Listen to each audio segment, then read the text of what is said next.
চলতেছে এবং এদের শুধু একটা দুটো না, লক্ষ লক্ষ এরকম বিজনেস খুলে বসছে, আর এদের ফাঁদে অনেকে পা দিচ্ছে, কিন্তু এদেরকে বন্ধ করার জন্য প্রশাসনের কোনো উদ্যোগ আমরা দেখতে পাচ্ছি না।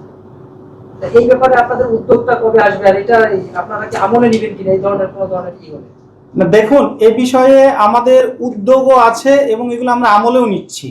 এটা আমাদের উদ্যোগ আমলে নিচ্ছি এই সূত্রেই যে দেখেন, এগুলো নিয়মিত সরকার আইন করেছে এবং এই আইন অনুযায়ী মামলা হচ্ছে। যেমন আমাদের সাইবারের এখানে অনেক মামলা আছে এই সংক্রান্ত, এবং এই মামলাগুলো আমাদের তদন্ত হচ্ছে, আমরা আসামিদেরকে ধরতেছি, তাদেরকে কোর্টে পাঠাচ্ছি, এবং এই যে আমরা নিয়মিত মনিটরিং করতেছি, যেগুলো নোটিশে আসতেছে সেগুলো একমাত্র স্মার্ট সিটি বসুন্ধরা, আধুনিকতায় এক ধাপ এগিয়ে করতেছি। তো এখন আপনার ভার্চুয়াল ওয়ার্ল্ডটা হয়ে গেছে ওপেন ওয়ার্ল্ড। এই জায়গাতে আপনি অনেক কিছু চাইলেও কন্ট্রোল করতে পারেন না। এই জন্য আমাদের একই সাথে আমাদের রাষ্ট্রীয় উদ্যোগ থেকে, আমাদের পুলিশের উদ্যোগ থেকে, এবং সিভিল সোসাইটি থেকে, সাংবাদিকদের পক্ষ থেকে, এবং অন্যান্য যারা স্টেক হোল্ডার আছে সবার পক্ষ থেকে এটার সচেতনতার কোনো বিকল্প নাই।